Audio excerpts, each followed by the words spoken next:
When I moved my elderly mother into Maplewood Estates, I truly believed I had found the perfect place for her. The quiet suburban neighborhood was filled with neatly trimmed lawns, friendly retirees, and tree-lined streets. It seemed like the ideal setting for her to enjoy her golden years in peace. My mother had simple joys. She loved tending to her small vegetable garden, growing tomatoes, peppers, and herbs. She had also kept a few hens for years, enjoying the fresh eggs and the comforting clucking that filled her mornings. She wasn't bothering anyone. In fact, the neighbors often complimented her lush garden and even took home fresh produce from time to time. Everything seemed perfect until Karen showed up. Karen, the self-appointed queen of the HOA, introduced herself with a forced smile and a clipboard clutched so tightly that her knuckles turned white. She was in her late 50s, with a sharp gaze that scanned our property like a detective searching for a crime. "Hello, I'm Karen, the HOA president," she said, her voice dripping with condescension. "I just wanted to welcome you and remind you of our community guidelines." At first, I thought she was just being neighborly, but as she continued listing rules about lawn height, approved house colors, and unsightly objects, I realized she wasn't welcoming us. She was warning us. And when her eyes landed on my mother's garden and the small chicken coop in the backyard, I knew trouble was coming. The first confrontation. It started early on a crisp Saturday morning. I was sitting on the porch, sipping my coffee, enjoying the quiet hum of the neighborhood. My mother was in the backyard, tending to her beloved tomato plants, while her small flock of hens pecked at the ground, enjoying the morning sun. Everything felt peaceful, until I heard the sharp click of heels approaching. I looked up to see Karen marching toward us, clipboard clutched in her hands like a weapon. Her expression was one of sheer determination, her lips pursed into a thin line.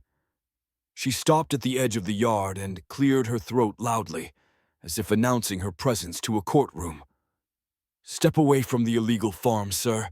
The HOA does not allow this," she declared, her voice laced with authority. I blinked, lowering my coffee cup. "Illegal farm?" I repeated, raising an eyebrow. "Yes," she snapped.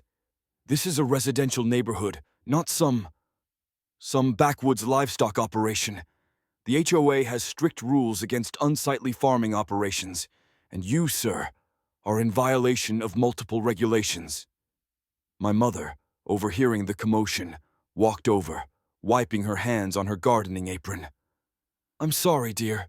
What seems to be the problem?" she asked kindly. Karen barely spared her a glance before turning back to me. "This garden and those chickens must go immediately," she continued, flipping through her papers. "Unauthorized livestock, unapproved gardening," and she squinted at another page, as if searching for the worst offense possible. "An unregistered shed." I followed her gaze toward the small wooden shed sitting at the back of the property. It had been there long before we moved in, probably decades old. "You mean that shed?" I asked, pointing. "The one that came with the house?" Karen didn't hesitate. "Yes, any structures on the property must be registered and approved by the HOA. Failure to do so is a direct violation of our community policies." I took a deep breath, forcing myself to stay calm. "Karen, it's a vegetable garden, a few chickens, and an old shed. Nothing here is causing any harm to anyone," she scoffed. "That's not the point. The rules are the rules. If we allow one person to break them, then everyone will start doing whatever they please. Next thing you know, we'll have goats and pigs running wild in the streets." I couldn't help but chuckle at the absurdity. I highly doubt that's going to happen. Karen's face darkened. "This isn't funny. You need to remove all of this immediately, or I'll be forced to report you." My mother, ever the peaceful one, stepped forward with a warm smile. "Miss Karen, I've always loved gardening. It's been my passion for years. I assure you, I keep everything neat and tidy. And the hens? They don't make much noise, Certainly not more than the barking dogs I hear around here. Karen pursed her lips, clearly unimpressed by the attempt at reasoning. That's irrelevant. Rules are rules. I exhaled slowly, leaning against the porch railing. Listen, Karen, I appreciate that you're just trying to enforce HOA guidelines, but we own this property, and as far as I know, there's nothing illegal about having a small garden and a few hens. Her eyes narrowed, and for a moment I could see the gears turning in her head. She wasn't used to people pushing back. She was used to neighbors complying out of fear of fines and penalties. But I wasn't about to back down. We'll see about that, she said finally, straightening her posture. Expect an official notice soon. With that, she spun on her heel and marched off, already dialing a number on her phone. I sighed, shaking my head. Well, that went well. My mother patted my arm. People like her love power. She'll be back, but we won't let her bully us. I nodded, but deep down, I knew this was just the beginning. Karen wasn't going to let this go. She had made up her mind that we were a problem, and people like her didn't rest until they got their way. And sure enough, a few days later, an official letter arrived in the mail, a $5,000 fine for unauthorized farming operations. Karen had escalated things, and now it was time to fight back. A few days passed since my first confrontation with Karen, and I foolishly thought she might let the issue go. Maybe, just maybe, she would find another poor soul to terrorize with her endless rulebook and clipboard. But I should have known better. People like Karen didn't let things go. They doubled down. One crisp afternoon, I found my mother sitting at the kitchen table, her hands trembling slightly as she held a letter. Her eyes, usually so full of warmth and patience, were clouded with worry. "What's wrong, Mom?" I asked, setting down my coffee. She sighed and slid the letter across the table. "We got a fine." I frowned and picked up the envelope, immediately recognizing the HOA's official letterhead. The moment I unfolded the paper and read the first few lines, my blood started to boil. Notice of violation. Financial penalty. Dear homeowner, it has come to the attention of the Homeowners Association that you are in violation of community regulations regarding unauthorized livestock, unapproved gardening, and the presence of an unregistered outdoor structure. As per HOA Section 14B, this constitutes a breach of neighborhood standards. A fine of $5,000 has been assessed to your account. Failure to comply will result in additional penalties and possible legal action. I read it again, just to be sure I wasn't hallucinating. $5,000? For a tomato patch and 6 chickens? This has to be a joke, I muttered. It's not, my mother said softly, staring down at her hands. I don't know what to do. I can't afford this, and I don't want trouble. Maybe we should just get rid of the garden. I looked at her in shock. No, absolutely not. That's exactly what she wants, to bully you into submission. This is extortion, plain and simple. But we're just one household, she said, shaking her head. She runs the HOA. What can we do? I clenched my fists. Oh, she picked the wrong family to mess with. I stormed into my office, grabbed my laptop, and started digging. If Karen thought she could scare us into handing over $5,000, she had another thing coming. The first thing I did was pull up the official HOA bylaws. I read through them line by line, looking for anything about gardens, chickens, or sheds. It was tedious, but after an hour of scanning through the legal jargon, I found something interesting. 1. Nowhere did it explicitly say gardens were prohibited. There were vague phrases like maintaining a uniform neighborhood aesthetic and no excessive landscaping modifications, but nothing that outright banned growing vegetables. 2. The section about livestock didn't even mention chickens. It prohibited large animals like goats, pigs, and cows, but there was no clear rule about small backyard hens. 3. The The shed? There was a rule about registering new structures, but since the shed was already on the property when my mother bought the house, it should have been grandfathered in. I smirked. Karen had no legal ground for this fine. I printed out the relevant sections and marched back into the kitchen, where my mother was still staring at the letter, like it might burst into flames. "Mom," I said, dropping the papers in front of her, "we don't owe them a damn thing." She hesitated. "But the letter, they're bluffing," I interrupted. "Look here, nowhere does it say gardens are banned. They mention livestock, but chickens aren't even listed. And this shed rule, it applies to new structures, not existing ones." She blinked at me, hope flickering in her tired eyes. "So, what does that mean?" I grinned. "It means we fight this. They have no real legal backing, and I bet they're counting on us to just roll over and pay. But how do we fight an HOA? I tapped my finger on the table. "We start by responding in writing, demanding proof of their claims. Then, if they push, we take this to a lawyer." She looked uncertain, but I could see the gears turning. My mother had always been a quiet, gentle woman, but she wasn't weak.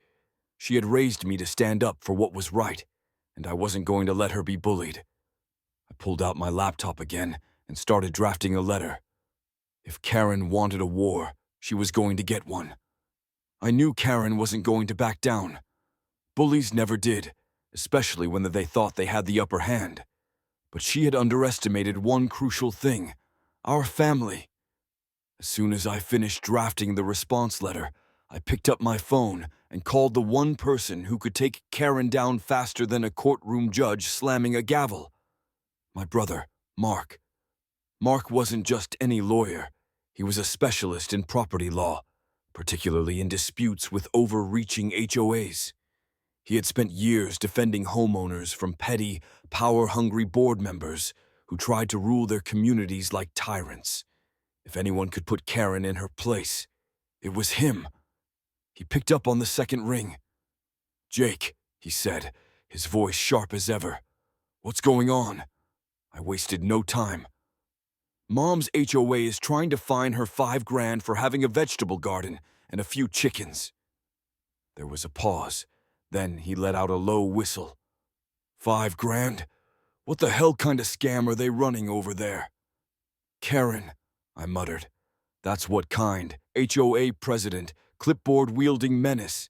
She cited some bogus regulations about unauthorized farming operations. Mark chuckled. "Ah, the classic HOA scare tactic. Make up rules, slap on a massive fine, and hope the homeowner just pays up out of fear." "Exactly," I said. "But I already went through the bylaws, and nothing in there outright bans gardens or chickens. The shed rule technically only applies to new structures." "Smart," Mark said approvingly. "You did your homework. Now, the real question is, do you want to scare them first or go straight for the legal throat?" I smirked. "Oh, let's scare them first." "Good choice. Send me everything, bylaws, the fine notice, anything Karen has given you in writing. I'll draft a response that'll make them sweat." I immediately forwarded all the documents to Mark while my mother watched from across the table, still looking uncertain. "Are you sure this is the right thing to do?" she asked softly. "Mom," I said gently, "Karen isn't just going after the garden. This is about power. If we give in now, what's next? She'll find another excuse to fine you, maybe over the paint color on the house or the height of the grass. It won't stop here." She exhaled slowly. "I just don't like conflict." Mark's voice came through the speaker. "Mrs. Hudson, you don't have to fight this alone. I'll handle everything. You won't pay a dime, I promise you that." She smiled a little. "Thank you, Mark." "Anytime, Mom," he said warmly. Then his tone shifted. "Now, let's talk strategy." The next day, Mark sent over a beautifully crafted legal response. It was polite but firm, outlining every flaw in the HOA's claim. He cited their own bylaws, noting the absence of any rule prohibiting vegetable gardens or backyard chickens. He called out the ambiguity of the livestock rule and pointed out the grandfathered status of the shed. Then came the kicker, the cease and desist order. Mark drafted an official notice warning the HOA that if they continued with unsubstantiated fines, they could be facing legal consequences for harassment and unlawful penalties. HOAs love to act tough, Mark explained over the phone. But the second you hit them with legal jargon and the threat of a lawsuit, most of them back off. They don't want the hassle of court. I grinned. I can't wait to see Karen's face when she reads this. That afternoon, my mother and I walked down to the HOA office. It was a small, unimpressive building near the clubhouse with a glass door that had Homeowners Association printed in bold letters. Karen was inside, sitting behind a desk, typing furiously on her computer. When she looked up and saw us, her expression twisted into a smug smile. "Ah," she said, leaning back in her chair. "Have you come to pay the fine?" I set the letter down in front of her. "Actually, we've come to deliver this." She glanced at the paper, her smirk faltering. As she began to read, her expression slowly shifted. From amusement to confusion, then to something close to panic. This is from a lawyer?" she stammered. "Not just any lawyer," I said. "A specialist in HOA disputes. My brother." Karen's jaw tightened, her fingers gripping the paper. "That doesn't change the fact that you're violating the rules." "Actually, it does," I countered. "The bylaws don't ban gardens or chickens. The shed was already on the property when my mother bought the house, meaning you have no legal basis for this fine." She huffed. The board," I interrupted, "is now aware that if they pursue this, they could face legal repercussions for harassment and unlawful fines." She went silent, her eyes scanning the letter as if trying to find a way out. "We won't be paying," my mother said, her voice firmer than I had ever heard it. Karen's lips pressed together. I could practically see the gears turning in her head. She wanted to fight back, but now that she knew a lawyer was involved, she had to be careful. Finally, she forced a tight-lipped smile. "I'll need to discuss this with the board." "Great," I said. "We look forward to their response." As we turned to leave, I glanced back one last time. Karen was still gripping the letter, her face pale. The battle wasn't over yet, but one thing was clear. We weren't backing down. I should have known Karen wouldn't back down quietly. Bullies like her never did. The moment we sent that legal notice, she must have realized she was losing control, so she did what any power-hungry HOA tyrant would do. She doubled down. Within days, my mother started receiving more violation notices, each one more ridiculous than the last. Grass exceeding HOA-approved length by 1 inch. Fine, 250 IE. Decorative garden gnome not pre-approved by the HOA. Fine, 100. Excessive use of bird feeders. Fine, 150 O. It was clear what she was doing. She couldn't get us on the garden or the chickens, so she was throwing every petty rule in the book at my mother, hoping she'd cave under the pressure. But we weren't backing down. Then she took it a step further. One afternoon, my mother called me, her voice shaking. "Animal control just showed up." I gripped the phone. "What? Why?" "Someone reported the chickens as a health hazard." Of course, Karen. By the time I got there, my mother was standing in the backyard with a man wearing a city-issued uniform. He was inspecting the chicken coop while Karen stood nearby, arms crossed and looking smug. I walked right up to the officer. "Is there a problem?" He glanced at me, then back at my mother. "We received a complaint about unsanitary conditions and improper animal care." I gestured toward the coop. "These chickens are well fed, have clean water, and the coop is spotless. I assume you can see that for yourself?" He nodded, rubbing his chin.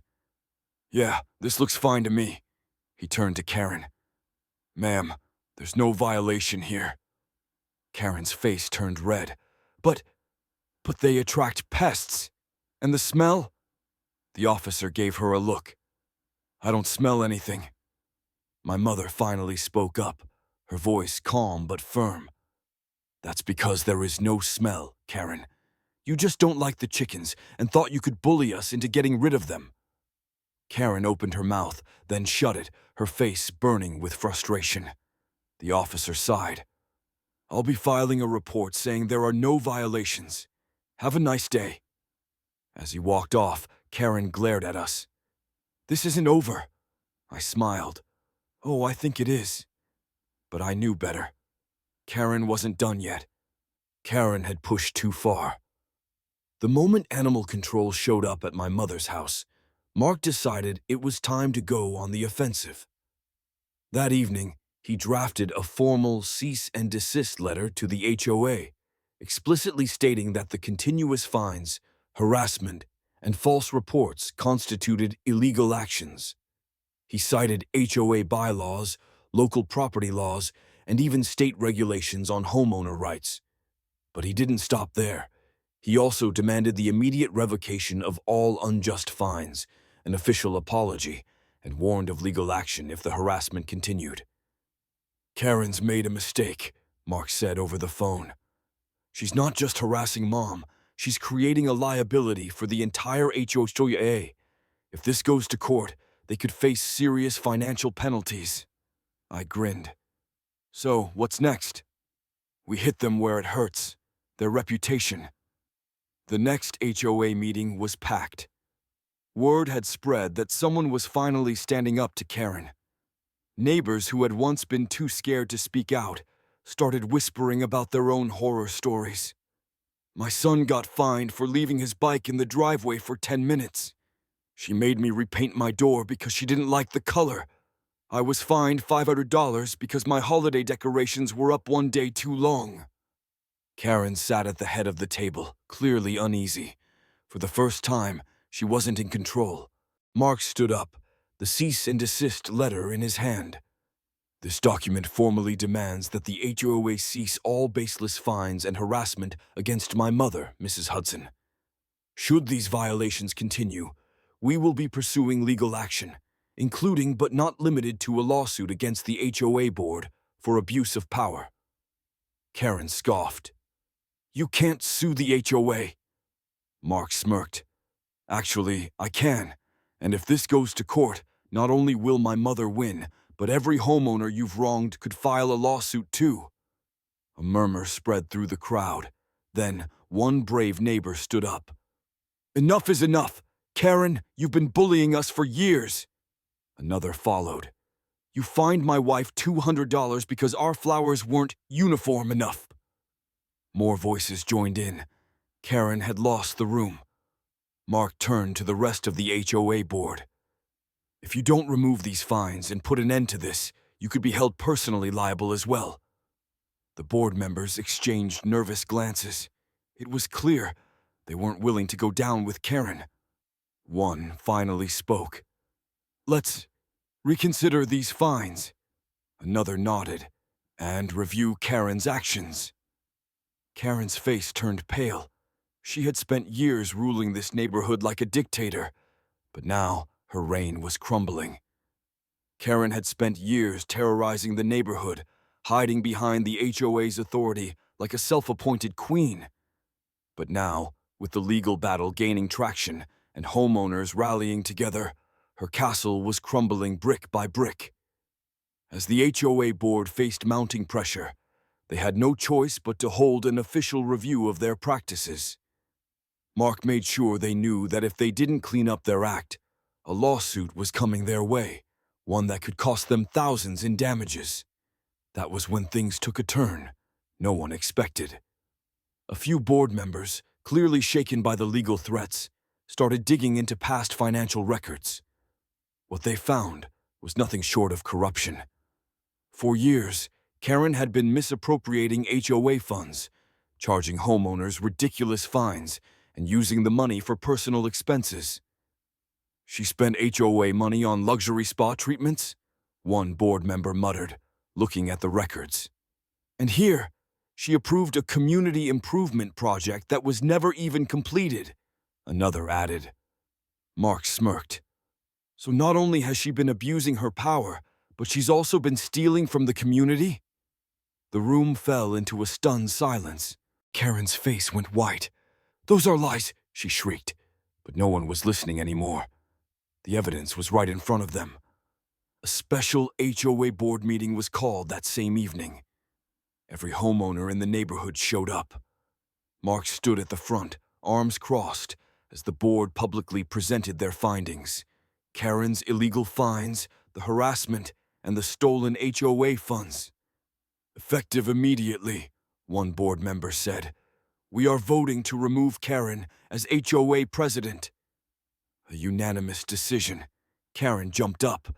"You can't do this. I made this neighborhood better. I kept everything in order." "You kept us under your thumb," a neighbor shouted. "You stole from us." Another added, "You fined us for nonsense just to line your pockets." Security was called to escort Karen out. She shrieked threats the whole way, but it didn't matter. Her reign was over. Mark wasn't done yet. With the HOA's cooperation, formal charges were filed against Karen for fraud and embezzlement. She had spent years fining innocent homeowners to fund her personal luxuries, and now the law was catching up with her. A few weeks later, an official letter arrived for my mother. All fines were revoked. The new HOA president even apologized and promised reforms to ensure this never happened again. As my mother read the letter, she smiled for the first time in weeks. "It's finally over," she said. I grinned. Yeah, and Karen, she got exactly what she deserved. It had been a long, exhausting battle, but in the end, justice prevailed. The $5,000 fine that had started this entire mess, officially revoked. The HOA had no legal grounds to issue it in the first place, and with Mark's legal expertise, they had no choice but to wipe it from their records. But the victory went beyond just my mother's case. With Karen gone, the new HOA leadership wasted no time implementing much-needed reforms. They sent out a letter to all homeowners, outlining new policies that would protect residents from unfair fines and abuse of power. One of the biggest changes, every fine now required board approval and had to be based on legitimate HOA regulations, not just personal grudges. And Karen? She wasn't just removed from her position, she was banned from ever holding any HOA-related authority again. Her reputation was in shambles. Word had spread about her fraudulent activities and harassment tactics. She could no longer intimidate homeowners, no longer dictate how people lived their lives. The power she had clung to for years was completely stripped away. The last time I saw her, she was hurriedly packing up her front porch, avoiding eye contact with neighbors who had once feared her. Now they simply ignored her. She was nothing but a bitter memory of a tyrant dethroned. One afternoon, I visited my mother, bringing over some fresh vegetables from the market. She was in her garden, kneeling in the dirt, gently tending to her tomato plants and humming softly to herself. The chickens pecked lazily around the yard, completely unbothered. There was no more stress, no more harassment letters, no more HOA threats hanging over her head. She looked up at me with a smile, wiping the dirt from her hands.